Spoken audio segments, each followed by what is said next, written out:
আসসালামু আলাইকুম, welcome to another video to another blog. আজ উইকেন্ড ছিল, আর উইকেন্ড মানেই ঘুরতে হবে আর কোথাও যেতে হবে। তো কই যাওয়া যায়? আজ আমার ফ্রেন্ড চলে আসছিল ফরিদপুর থেকে, তো আমরা ঘুরতে বেরিয়ে গিয়েছিলাম আমরা 4 জন মিলে। তো প্রথমেই আমরা খাওয়া দাওয়া করে নিয়েছিলাম, যদিও খাওয়া দাওয়ার ওই ফুটেজটুকু নেওয়া হয়নি। তো আমরা হাঁটতে হাঁটতে সামনের দিকে আগাচ্ছিলাম, আর সামনে কত দূর আছে সেটুকু দেখছিলাম আর কি। আমি ছিলাম, সাথে হাসিব ছিল, আর আমার 2টো ফ্রেন্ড ছিল।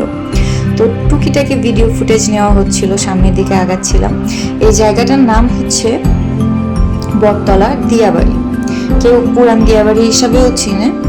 তো আমরা সামনের দিকে আগাচ্ছিলাম, আমার একটা ফ্রেন্ড ছিল পাশে, কি ফুল গাছ জানি ছিল লতা পাতা টাইপের, ওইখান থেকে 2টো ফুল ছিঁড়ে নিয়ে এসে সে আমাকে উইশ করে আর আমাকে দেয়। তো থ্যাংক ইউ, সো সুইট। আসলে ছোটবেলার ফ্রেন্ডশিপ সারা জীবনই থাকে। ও আমার অনেক ছোটবেলার ফ্রেন্ড, আমরা একসাথে স্কুল লাইফেও পড়েছি, দেন কলেজ লাইফ আর ভার্সিটি লাইফ। বন্ধুত্ব অনেক বছরের, বন্ধুত্ব অনেক সুন্দর হয়। আপনি আপনার লাইফের যত খুঁটিনাটি যত প্রবলেম আছে দেখবেন সলভ করতে হলে আপনি আপনার ফ্রেন্ডকেই সবার আগে ফোন দিবেন, এবং আপনার লাইফের যতগুলো প্রবলেম আছে সবগুলো ইনস্ট্যান্ট সলিউশন পেয়ে যাবেন। তো আমরা হাঁটতে হাঁটতে সামনের দিকে আগাচ্ছিলাম। এই জায়গাটার নাম ছিল হচ্ছে নেভারল্যান্ড। তো এখানে ঢুকতে হলে এন্ট্রি ফি লাগে, আর জনপ্রতি টিকিটের মূল্য ছিল 20 টাকা। আমরা 4 জন ছিলাম মোটামুটি করে, তো আমাদের 80 টাকা লেগেছিল। তো আমরা টিকিটটা নিয়ে ভিতরে এন্ট্রি করি। জায়গাটা অসম্ভব সুন্দর, সময় কাটানোর জন্য একটা বেস্ট জায়গা। আর যদি কোনো কপতি থাকে তাদের জন্য প্রেম করার একদম পারফেক্ট একটা জায়গা।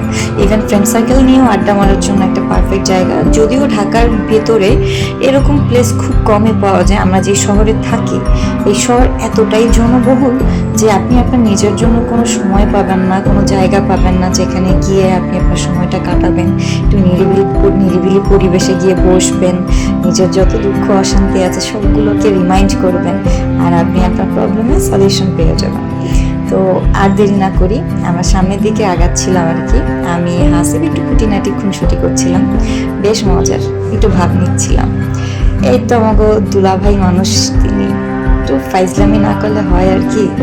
উনি ওনার জায়গায় অটুট, উনি ওনার মতো দুষ্টুমি করতেছিল, আর আমি তার একটা মাত্র শালি আর একটা মাত্র দুলাভাই উনি আমার। এই যে আশেপাশের সিনারিওটা দেখাচ্ছিলাম, অসম্ভব সুন্দর, আর ওয়েদারটা যে কি ছিল। আমি গ্রামের চাচাতো ভাই, প্রথমবার ঢাকা এসেছি আমরা দিয়াবাড়িতে। সরি কোন জায়গা জানো? বেরিবাদ এসেছি, ঠিক আছে। হ্যালো, কি জানো, এটাই বাস্তব, ঠিক আছে। I am Dhaka. এটাও যেমন সুন্দর ছিল, মেঘলা আকাশ ছিল। তো আমরা এখানে গিয়ে আসলে মনে করছিলাম যে আমাদের বেস্ট একটা ট্রিপ হবে, এবং ডিসিশনটাও খুবই ভালো ছিল। সামনে আগাতে এই ফলটার কি জানি নামটা ঠিক বলতে পারতেছি না, বাট খুব ইন্টারেস্টিং, কিছুটা আপনার ব্ল্যাকবেরির মতো দেখতে। তো আমার তো আবার এসব দেখলে একটু খুঁতখুত করে, না খেলে কেমন হয়, দেখতে খুবই মজাদার লাগতেছিল। তো আমিও আস্তে আস্তে করে চিন্তা করছিলাম একটু ছিঁড়ে খেয়ে দেখবো আসলে খেতে কেমন, জানা নেই আমার। খেয়ে দেখছিলাম আর কি, ভালোই ছিল, বাট একটু কসকস। মরে যাবো কিনা জানি না। এই তো পরিবেশ দেখুন, অসম্ভব সুন্দর। যেমন ওয়েদার, তেমন আকাশ, তেমন গাছপালা, তেমন নদী, পারফেক্ট একটা জায়গা। আমি আমার যত দুঃখ কষ্ট ক্লান্তি সুখ শান্তি সবকিছু এখানেই খুঁজে পাচ্ছিলাম, আলহামদুলিল্লাহ।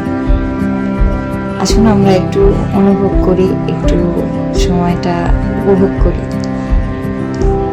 মেঘলা আকাশ, চারিদিকে সবুজ, নিচে পানি, কি অদ্ভুত সুন্দর না?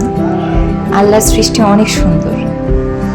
আসলে আপনাদের মধ্যে যদি কেউ থাকেন যাদের মধ্যে একটু ঘোরাঘুরি করার অভ্যাস আছে, বাসায় থাকতে পারেন না, অস্থির লাগে, তাদের জন্য এসব প্লেসটা একদম পারফেক্ট। তো বিকাল থেকে সন্ধ্যা হয়ে যাচ্ছিল, আর আমাদের বাসায় ফেরার টাইমটাও খুব ঘনিয়ে আসছিল। আমি চেষ্টা করতেছিলাম, অবশেষে টপকে পার হওয়ার জন্য টপকে গেছি। আমাদের ঘোরাঘুরি শেষ, আমরা এখন বেরিয়ে পড়লাম বাসার উদ্দেশ্যে। অলমোস্ট সন্ধ্যা হয়ে গিয়েছে, আর এখানে সন্ধ্যার পরে থাকা যায়, বাট আমরা আর থাকতে চাচ্ছিলাম না আর কি। তো রিক্সা নিয়ে আমরা আমাদের বাসার উদ্দেশ্যে রওনা দিচ্ছিলাম। আবার দেখা হবে নেক্সট কোনো ব্লগে। সবাই ভালো থাকবেন, সাথে থাকবেন। আল্লাহ হাফেজ।